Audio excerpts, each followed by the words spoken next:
Hello students, I am Pratima Singh. Welcome to our channel Cafe Study Point. Student class 9 के science के chapter 2 का यह तीसरा video है। तो चलिए स्टार्ट करते हैं। मिश्रण के घटकों का पृथक्करण, separation of the components of the mixture. Students, इसके पहले वाले वीडियो में हम लोगों ने पढ़ा कि मिश्रण क्या होता है, और इस वीडियो में हम लोग देखेंगे कि मिश्रण के घटकों को पृथक कैसे करें। मिश्रण से घटकों के पृथक्करण के लिए सामान्यतः निम्नलिखित विधियों को प्रयोग में लाया जाता है। इसमें पहली विधि है अपकेंद्रण द्वारा, दूसरी है पृथक्करण कीप द्वारा, तीसरी विधि है ऊर्ध्वपातन द्वारा, चौथी विधि है क्रोमैटोग्राफी द्वारा, पांचवी विधि है आसवन द्वारा, छठवीं विधि है प्रभाजी आसवन द्वारा और सातवीं विधि है क्रिस्टलीकरण द्वारा। इन्हीं विधियों के द्वारा हम लोग किसी मिश्रण के घटकों को मिश्रण से अलग करते हैं, यानी पृथक करते हैं। तो चलिए देखते हैं अपकेंद्रण क्या है। जब किसी मिश्रण को अत्यंत तीव्र गति से घुमाया जाता है तो मिश्रण में उपस्थित भारी कण बर्तन की तली में बैठ जाते हैं तथा हल्के कण ऊपर ही रह जाते हैं, तो यह प्रक्रम अपकेंद्रण कहलाता है। इस प्रक्रम द्वारा क्रीम को दूध से पृथक किया जाता है। स्टूडेंट्स, आप सब लोगों ने देखा होगा कि घर पे दही जमाया जाता है, और जब दही को मथा जाता है, किसी मथनी के द्वारा दही को मथा जाता है तो दही से मक्खन निकलता है। उसमें क्या होता है, जब हम लोग किसी मथनी से उसको मथते हैं तो जो भारी कण होते हैं, यानी जो मट्ठे का भारी कण होता है वह नीचे रह जाता है, और जो क्रीम यानी जो मक्खन होता है उसका हल्का कण ऊपर तैरने लगता है। और इस विधि को क्या बोलते हैं, अपकेंद्रण विधि। भारी कण नीचे रह जाता है और हल्का कण ऊपर तैरने लगता है। ठीक है, चलिए आगे देखते हैं। पृथक्करण कीप द्वारा, इस विधि से उन दो अघुलनशील द्रवों के मिश्रण को पृथक्करण कीप द्वारा पृथक किया जाता है जिनके घनत्वों में अंतर होता है। जैसे तेल तथा जल के अघुलनशील मिश्रण को तथा धातु शोधन के दौरान लोहे को पृथक करने में पृथक्करण कीप का प्रयोग किया जाता है। इसमें क्या होता है, इसमें दो ऐसे पदार्थ मिले हुए होते हैं जिनका घनत्व बराबर नहीं होता है, और ऐसे मिश्रण यानी ऐसे मिक्सचर को पृथक्करण कीप द्वारा पृथक किया जाता है। चलिए इसका क्रियाकलाप हम लोग देख लेते हैं। ये हम लोग का पृथक्करण कीप है।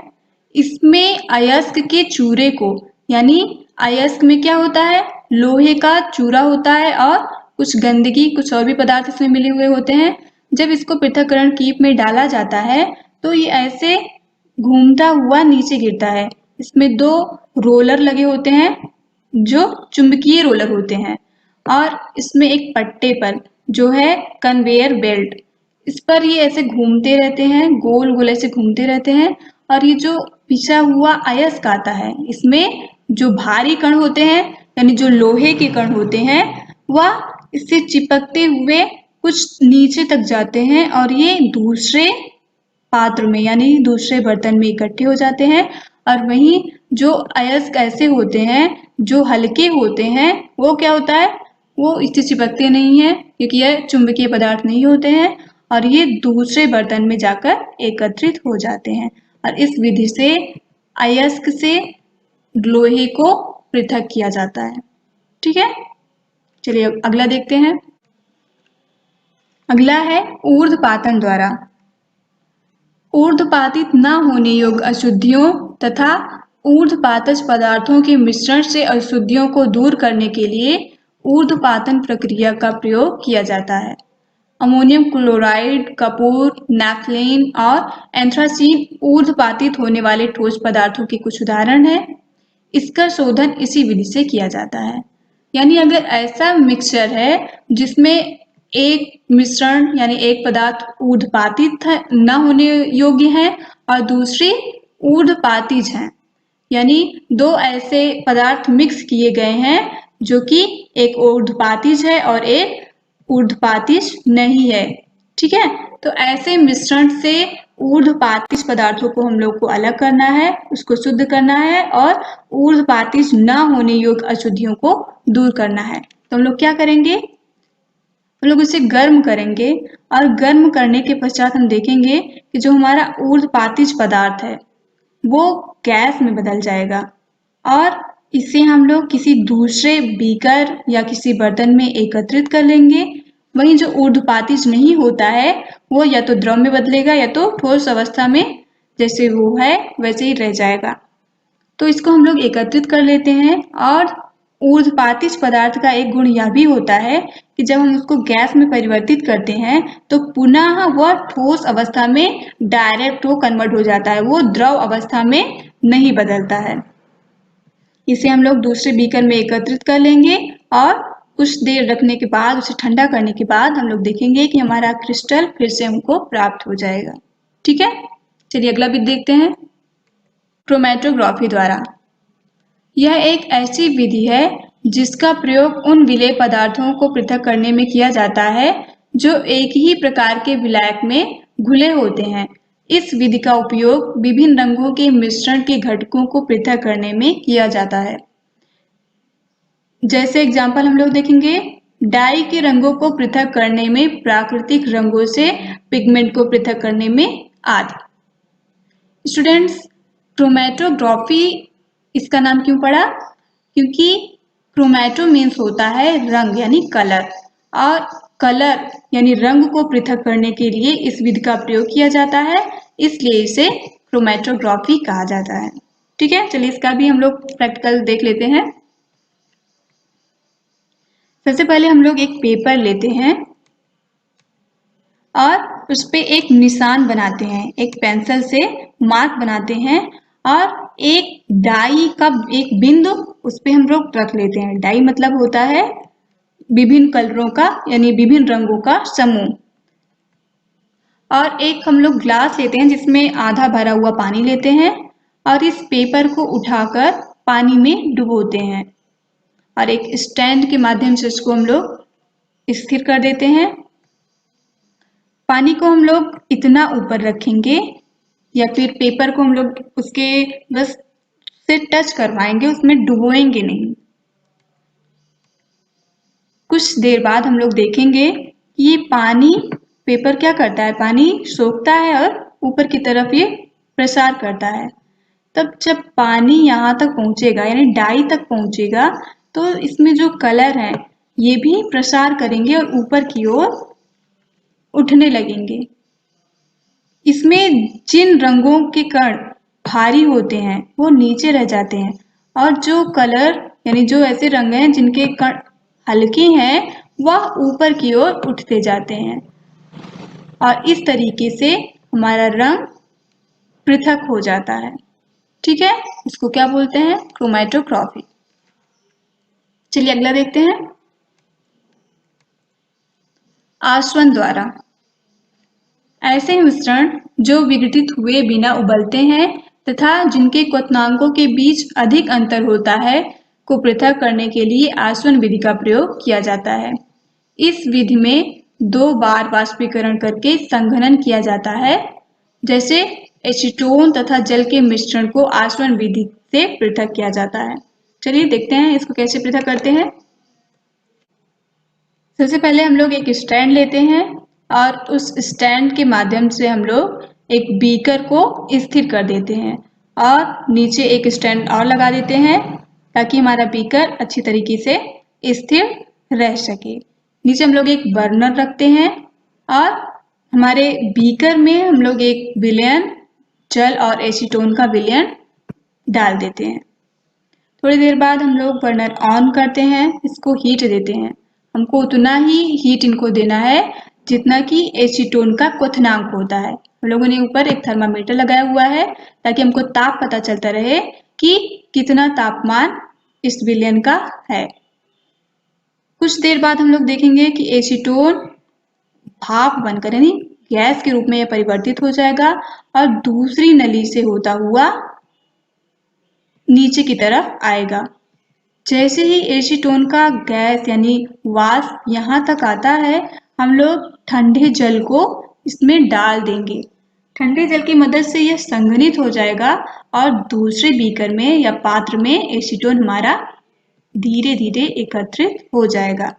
जल को निकालने के लिए हम लोग नीचे भी जगह छोड़ते हैं, जिससे कि जो हम लोग जल डालें वो नीचे निकल जाए। चलिए आगे देखते हैं। प्रभाजी आसवन द्वारा दो या दो से अधिक घुलनशील द्रवों जिनके क्वथनांकों में अंतर 25 केल्विन से कम होता है के मिश्रण को पृथक करने के लिए प्रभाजी आसवन विधि का प्रयोग किया जाता है। इसमें प्रयुक्त प्रभाजी स्तंभ निरंतर वाष्पन का प्रभाव उत्पन्न करता है। पेट्रोलियम उत्पादों से उसके विभिन्न घटकों का पृथक्करण इसी विधि से किया जाता है। चलिए देखते हैं इसका भी क्रियाकलाप। इसमें भी हम लोग एक स्टैंड लेते हैं, जिसमें एक बीकर को हम लोग स्थिर रख देते हैं। बीकर को स्थिर रखने के लिए नीचे भी स्टैंड लगाते हैं और बर्नर पहले वाले के तरीके इसमें भी बर्नर रखते हैं, जिससे हमारा जो मिश्रण है वो गर्म हो जाए। कुछ देर बाद हम लोग देखेंगे कि मिश्रण हमारा गैस में परिवर्तित होने लगता है। इसमें हम लोग एक थर्मामीटर लगाकर रखेंगे ताकि हम लोग को उसका तापमान पता चलता रहे। ये दूसरे नली के माध्यम से नीचे की तरफ जाएगा और इसमें भी हम लोग जल डालकर इसको संघनित करेंगे और यह शुद्ध द्रव जो भी हमको पृथक करना है वो बीकर में एकत्रित हो जाएगा। ठीक है, चलिए आगे देखते हैं। क्रिस्टलीकरण द्वारा इस विधि द्वारा क्रिस्टल के रूप में शुद्ध ठोस को विलयन से पृथक किया जाता है। समुद्री जल से प्राप्त नमक का शोधन इसी विधि द्वारा किया जाता है तथा किसी अशुद्ध नमूने से फिटकरी को पृथक किया जा सकता है। स्टूडेंट्स, हम लोगों को पता है कि समुद्र के जल से नमक प्राप्त होता है। समुद्र का जल इकट्ठा किया जाता है और उसे धूप में सुखाया जाता है। सूखने के पश्चात इसके कुछ क्रिस्टल बन जाते हैं, यानी यह जम जाता है और इसे तोड़कर ले जाकर फैक्ट्रियों में संशोधित करके नमक निकाला जाता है। और फिटकरी भी ऐसे ही क्रिस्टलीकरण के द्वारा ही शुद्ध किया जाता है। चलिए आगे देखते हैं। भौतिक परिवर्तन, फिजिकल चेंज, वह परिवर्तन जिसमें पदार्थों की आवश्यकताओं का अंतः रूपांतरण तो होता है, परंतु पदार्थों के संघटन तथा रासायनिक प्रकृति में कोई परिवर्तन नहीं होता, भौतिक परिवर्तन कहलाता है। जैसे जल का नमक में घुलना, बल्ब जलना, मोम का पिघलना आदि। भौतिक परिवर्तन क्या होता है स्टूडेंट्स? इसमें एक अवस्था से दूसरी अवस्था में परिवर्तन तो होता है, लेकिन उसके संगठन और रासायनिक प्रकृति में कोई परिवर्तन नहीं होता, यानी वो अपना गुण नहीं बदलता है। जैसे बल्ब का जलना या जल का नमक में घुलना, जल को हम नमक में घोलते हैं तो वो अपने अवयवी गुणों को प्रदर्शित करता है, लेकिन उससे हम लोग पृथक भी कर सकते हैं। और बल्ब का जलना ये भी भौतिक परिवर्तन है, मोम का पिघलना ये भी भौतिक परिवर्तन है। मोम पिघल जाता है, लेकिन जो मोम इकट्ठा होता है उसका गुण वही रहता है जो कि जलने के पश्चात होता है, यानी उसके रासायनिक प्रकृति में कोई परिवर्तन नहीं होता है। चलिए आगे देखते हैं। रासायनिक परिवर्तन, केमिकल चेंज, वे परिवर्तन जिसमें एक या अधिक पदार्थ किसी अन्य पदार्थ में परिवर्तित हो जाते हैं, रासायनिक परिवर्तन कहलाता है। जैसे लोहे पर जंग लगना, कार्बन का जलकर कार्बन डाइऑक्साइड बनाना। स्टूडेंट्स, जब कोई पदार्थ अपनी अवस्था में परिवर्तन के साथ साथ अपने रासायनिक प्रकृति में परिवर्तन कर लेता है और एक नए पदार्थ में परिवर्तित हो जाता है तो उसे रासायनिक परिवर्तन या केमिकल चेंज कहते हैं। जैसे लोहे में जंग लगना, अगर लोहे में जंग लग गया तो उस जंग को आप वापस से लोहे में परिवर्तित नहीं कर सकते हैं। वहीं अगर कोई कार्बन है उसे आपने जलाकर कार्बन डाइऑक्साइड बना दिया तो पुनः उसे आप कार्बन में परिवर्तित नहीं कर सकते हैं। अगला है एलिमेंट या तत्व। पदार्थ का वह मूल रूप जिसे रासायनिक अभिक्रिया द्वारा अन्य सरल पदार्थों में विभाजित नहीं किया जा सकता है तत्व कहलाता है, जैसे सोडियम, तांबा, लोहा आदि। ऐसे पदार्थ जिसे रासायनिक अभिक्रिया द्वारा अन्य सरल पदार्थों में विभाजित नहीं किया जा सकता, यानी आप कोई भी रासायनिक अभिक्रिया करवा के इसे दो अलग अलग पदार्थों में परिवर्तित नहीं करा सकते हैं, तो उसे क्या बोलते हैं? तत्व बोलते हैं या एलिमेंट बोलते हैं। ठीक है, अगला है क्लासिफिकेशन ऑफ एलिमेंट, यानी तत्वों का वर्गीकरण। तत्वों को धातु, अधातु तथा उपधातुओं में वर्गीकृत किया जाता है। चलिए देखते हैं। मेटल्स यानी धातु, वे तत्व जो समान अभिक्रियाओं में अपने परमाणुओं से एक अथवा अधिक इलेक्ट्रॉन का त्याग करते हैं, धातु कहलाते हैं। जैसे तांबा, लोहा, चांदी आदि, ये सारे क्या है? धातु हैं। ये अपने परमाणु से एक या अधिक इलेक्ट्रॉन को त्याग करते हैं और धातु बनाते हैं। अब ये कैसे त्याग करते हैं और कैसे संयोजन करते हैं, ये हम लोग आगे पढ़ेंगे। चलिए आगे देखते हैं। धातुओं के गुणधर्म, प्रॉपर्टीज ऑफ मेटल्स। ये चमकीले होते हैं। ये चांदी जैसी सफेद तथा सोने जैसी पीली हो सकती हैं, अर्थात इनकी एक विशेष चमक रहती है। ये उष्मा तथा विद्युत की सुचालक होती हैं। ये तन्य होती हैं, अर्थात इनको तार के रूप में खींचा जा सकता है। ये आघातवर्ध होती हैं, अर्थात इनको पीटकर महीन चादरों में ढाला जा सकता है। ये प्रतिध्वनिपूर्ण होती हैं, अर्थात गिरने पर अथवा पीटे जाने पर विशेष ध्वनि उत्पन्न करती हैं। स्टूडेंट्स, ये चमकीली होती हैं। आप देख रहे होंगे कि धातुओं में अपनी एक विशेष चमक होती है और ये सोने की तरह पीली या सिल्वर की तरह यानी चांदी की तरह सफेद हो सकती हैं। ये उष्मा तथा विद्युत की सुचालक होती हैं और ये तन्य होती हैं, अर्थात इनको तार के रूप में खींचा जा सकता है। चांदी के तार, तांबे के तार आप लोगों ने सुने होंगे कि ये बहुत ही ज्यादा यानी उष्मा का और विद्युत का सुचालक होता है। ये आघातवर्ध होती हैं, अर्थात इनको पीटकर महीन चादरों में ढाला जा सकता है। इनको हम लोग पीटकर महीन चादरों में ढाल सकते हैं। और आप लोगों ने देखा होगा कि चांदी की थाली आती है या फिर सोने की थाली आती है, तो इसको कैसे बनाया जाता है? पीट पीट कर बनाया जाता है, यानी इससे हम लोग पतले चादर के रूप में ढाल सकते हैं। ये प्रतिध्वनिपूर्ण होती हैं, अर्थात गिरने पर अथवा पीटे जाने पर विशेष ध्वनि उत्पन्न करती हैं। धातुएं, इसमें चमक के साथ साथ एक ध्वनि निकालने की क्षमता भी होती है, यानी इसे पीटने पर और गिर जाने पर, ये जब गिरती है या फिर इसे पीटा जाता है तो इसकी एक विशेष और तीव्र ध्वनि होती है।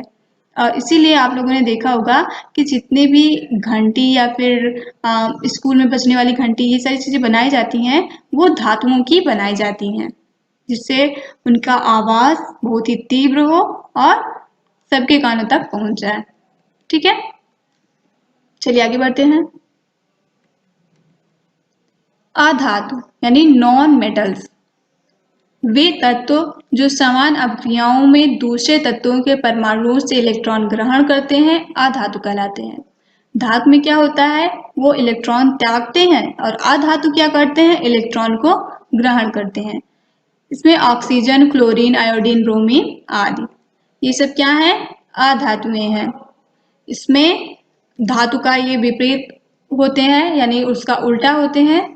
जो विशेषताएं धातुओं की होती हैं, जस्ट विपरीत उसका ये होता है, यानी अधातु का होता है। अधातुओं के गुणधर्म, प्रॉपर्टीज ऑफ नॉन मेटल्स, ये विभिन्न रंगों की होती हैं और ये विद्युत तथा उष्मा की कुचालक होती हैं। धातुएं सुचालक और अधातुएं कुचालक होती हैं। ये चमकीली, आघातवर्ध तथा प्रतिध्वनिपूर्ण नहीं होती हैं, इसमें अपनी चमक नहीं होती है और ये आघातवर्ध होते हैं, यानी इसे आप पीट कर किसी महीन चादर में परिवर्तित नहीं कर सकते हैं। और ये प्रतिध्वनिपूर्ण नहीं होती हैं, यानी इसे पीटने पर या फिर जब ये गिरता है तो इससे ध्वनि नहीं निकलती। अगला है उपधातु। कुछ तत्व धातु और अधातु के बीच के गुणों को दर्शाते हैं जिन्हें उपधातु कहते हैं, जैसे बोरान, सिलिकॉन, जर्मेनियम आदि। इसमें धातु और अधातु दोनों के गुण होते हैं। इसमें एक अपनी चमक हो सकती है, लेकिन यह विद्युत का सुचालक न हो, ऐसा भी हो सकता है, या फिर यह विद्युत की सुचालक भी हो सकती हैं। यानी इसमें दोनों के गुण, धातु और अधातु दोनों के गुण पाए जाते हैं। ठीक है, चलिए आगे बढ़ते हैं। कंपाउंड्स यानी यौगिक, वह पदार्थ जो दो या दो से अधिक तत्वों के नियत अनुपात में रासायनिक तौर पर संयोजन से बनता है, यौगिक कहलाता है, जैसे चीनी, नमक, जल आदि। स्टूडेंट्स, जब अलग अलग तत्व, विभिन्न तत्व एक नियत अनुपात में रासायनिक तौर पर संयोजन करते हैं, यानी ये जब संयोजन करते हैं तब एक नए पदार्थ यानी यौगिक का निर्माण होता है। ठीक है, उसमें चीनी आता है या फिर नमक है या फिर जल है, ये सब यौगिक यानी कंपाउंड्स के एग्जाम्पल हैं। सो स्टूडेंट्स, आई होप आपको वीडियो समझ में आया होगा। अगर वीडियो अच्छा लगे तो इसे लाइक और सब्सक्राइब जरूर कर दीजिएगा। Thanks for watching.